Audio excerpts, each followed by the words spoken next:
There's a story that's told in the Talmud about a man named Rabbi Shimon, who one day is riding home on his donkey, and he's feeling very pleased with himself because he's just come from the house of study. And as he's riding home, he sees this man. And the man greets him and says, "Peace to you, my teacher." And Rabbi Shimon doesn't respond to the greeting. Instead, what he says to the man is, "You are a very ugly man. Are all the people in your town as ugly as you are?"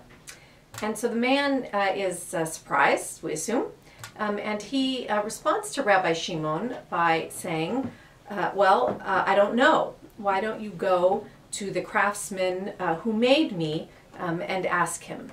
At which point Rabbi Shimon realizes that what he said was inappropriate, and he asks the ugly man to forgive him.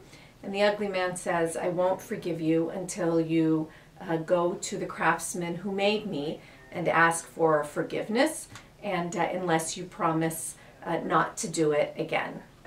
So it's a very strange story for a lot of reasons. The man's response has always been of interest because when he heard this thing coming from the rabbi, he could have said lots of things. He could have said, "Oh, those are just words and I'm going to ignore them." But he doesn't because our tradition, the Jewish tradition, is one in which words are tremendously valuable. I mean, after all, God creates the world by using words. God says, "Let there be light," and the world is created. Our most sacred things, some of our most sacred things are in fact books, which are, after all, a collection of words. And so the man takes Rabbi Shimon's statement, his accusation, his insult, very seriously. And then how do we understand what Rabbi Shimon himself does, right? The fact that he just walks by and insults this so-called ugly man. We can say that he's ill-mannered, that he's rude, that he's arrogant. But when we think about the fact that he was a rabbi and a person of learning, and the man was an ordinary man, and that Rabbi Shimon would have been the one with the power and the status, and yet he said this to this individual. And we might also say in today's terms that really he's a bully. And if this was the 21st century instead of the 5th century, perhaps this whole incident would have gone viral and would be shown on YouTube and across the country. So it may not be a recent phenomenon, this accusation, this insult, this bullying, but nonetheless, it is wrong. Whether it's by using words or images, whether it's face-to-face or through texting or through Facebook, the humiliation and the insulting of another individual based on their religion, race, appearance, ethnicity, sexual orientation is simply wrong.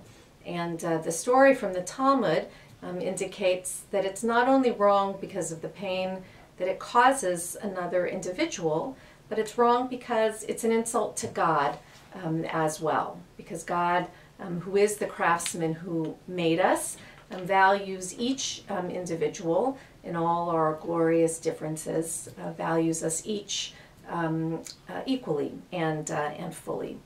So we have an obligation to learn from Rabbi Shimon and his treatment of the ugly man, and have an obligation to make sure that our words and our actions reflect the reality that we want to see in the world. What does that mean? That means that we have to make sure that our children and our young people are not the victims or the perpetrators of bullying and harshness, even under the guise of teasing or gentle hazing or all in good fun. We know, for example, that gay and lesbian teens are particularly vulnerable in this regard. And we have to make sure as well that our own words, our own jokes, do not reflect the kind of harshness, the meanness, the insensitivity that we so often hear when a person says, oh, I just mean it as a joke, or it's all in good fun.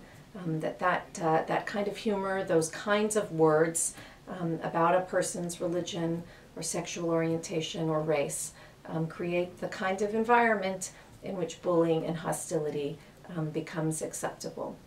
If we want to create a world of shalom, of peace, and of shlemut, of wholeness, then it's up to us to make sure that our words and our actions properly reflect the image of the craftsman who created us and who values all of us equally.